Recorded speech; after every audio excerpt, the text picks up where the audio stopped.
بسم اللہ الرحمن الرحیم۔ ایک سوال پوچھا گیا ہے کہ ہمیں کیسے پتہ چلے کہ ہمارے اعمال اللہ تبارک و تعالیٰ کی بارگاہ میں اخلاص پر مبنی تھے یا پھر ریاکارانہ تھے۔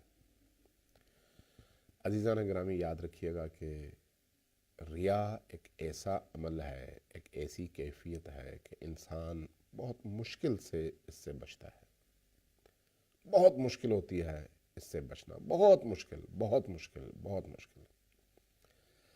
اللہ تبارک و تعالیٰ سے اس کی پناہ مانگیں، ہم بھی آپ بھی، کہ اللہ تبارک و تعالیٰ ہمیں ریاکاریوں سے بچائے، چونکہ یہ عمل بہت سخت ہے۔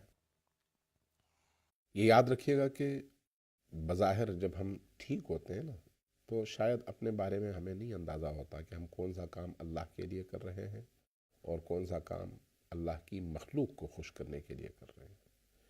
بعض اوقات اللہ کو ہم بھول جاتے ہیں، ہم کہتے ہیں فلان شخص کو ہم خوش کریں، فلان افسر کو ہم خوش کریں، فلان لوگوں کو ہم خوش کریں۔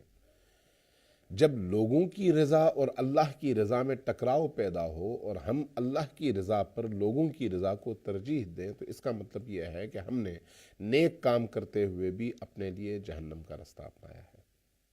بہت اہم معاملہ ہے یہ۔ بعض اوقات ہم مسجد بناتے ہیں جہنم جانے کے لیے، بعض اوقات ہم مجلس کرواتے ہیں جہنم جانے کے لیے، بعض اوقات ہم روزہ رکھتے ہیں جہنم جانے کے لیے۔ وہ کیسے؟ ہم کوئی نیکی کا اس طرح کا کام کرتے ہیں لیکن ڈھنڈورا پورے شہر میں پیٹتے ہیں اور اس کو اپنے لیے فخر کا باعث سمجھ کر دوسروں پر اپنی برتری کے اظہار کا ذریعہ بنا دیتے ہیں۔ گویا میں نے نماز پڑھی تو پوری مخلوق مجھ سے کمتر ہے اور میں ان سے بہتر ہوں۔ میں نے حج کیا ہے تو اس لیے میں سب سے بہتر ہوں اور باقی لوگ مجھ سے کمتر ہیں۔ میں نے چونکہ عزاداری کی ہے یا عزاداری کروائی ہے، یا میں نے مجلس پڑھی ہے یا مجلس پڑھوائی ہے، تو اس لیے مجھ سے بہتر کوئی نہیں ہے، باقی سارے لوگ مجھ سے کمتر ہیں۔ اور پھر اس طرح کے اعمال میں یہ دیکھنا کہ لوگ کیا چاہتے ہیں، یہ نہیں کہ اللہ کیا چاہتا ہے، یہ ایک بہت بڑا المیہ ہے ہم سب کے لیے۔ یہاں پر انسان کو اپنے اخلاص کو ایک کسوٹی میں تولنے کی ضرورت ہے کہ ہم کہاں پر کھڑے ہیں۔ بہلول کے حوالے سے آپ نے سنا ہوگا کہ ان کے محلے میں مسجد بن رہی تھی، تو جب مسجد بنی، جن لوگوں نے مسجد بنائی، انجمن والے محلے کے لوگ، وہ لوگ جنہوں نے چندہ دیا، تو جب مسجد بن گئی تو اعلان ہوا کہ فلان دن صبح اتنے بجے مسجد کی افتتاح کا اعلان کیا گیا کہ مسجد کا افتتاح ہوگا۔ بہلول رات میں گئے، اپنے نام کی ایک بہت بڑی تختی بنوائی اور مسجد کی پیشانی پہ لگا دیا، مین گیٹ کے اوپر۔ اگلے دن جب وہاں پر پہنچے تو سارے جتنے بنانے والے تھے بڑے پریشان، غصے میں۔ جیسے ہی بہلول پہنچے، ان کو پکڑا اور خوب ان کی پٹائی شروع کر دی، مارنا شروع کر دیا۔ مار مار کے تھک گئے۔ بہلول چیختے رہے، روتے رہے، بھئی مجھے کیوں مار رہے ہو؟ جواب کوئی نہیں دیتا تھا۔ جب وہ مار کے تھک گئے اور بہلول اپنے کپڑے جھاڑ کے اٹھنے لگے کراہتے ہوئے، تو پوچھا اب تو بتاؤ کہ مجھے تم نے مارا کیوں؟ تو جواب ملا کہ یہ بتاؤ کہ یہ جو مسجد کے اوپر تختی ہے یہ کس نے لگائی ہے؟ کہا میں نے لگائی ہے۔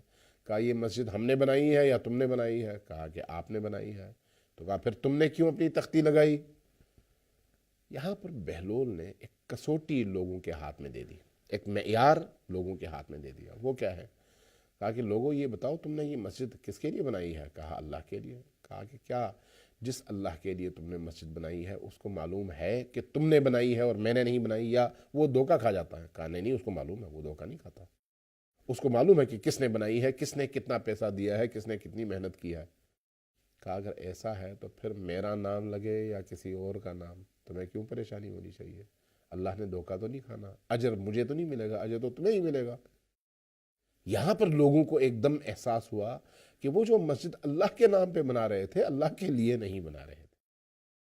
اس لیے اپنی عملی زندگی میں اس چیز کا خیال رکھنا بہت ضروری ہے۔ یہاں سے پھر انسان اللہ کی طرف رخ کر پاتا ہے جب یہ معیار اس کے ہاتھ میں آئے۔ آیت اللہ میلانی کے حوالے سے مشہد میں رہتے تھے، بہت بڑے مرجع تقلید تھے، بہت بڑی ہستی تھی ان کی۔ تو جب وہ بیمار ہوئے تو ان کی بیماری کے ایام میں ان کا ایک آپریشن ہوا۔ جب آپریشن ہو رہا تھا تو ان کے آپریشن کے لیے جرمنی سے ایک ڈاکٹر کو بلایا گیا،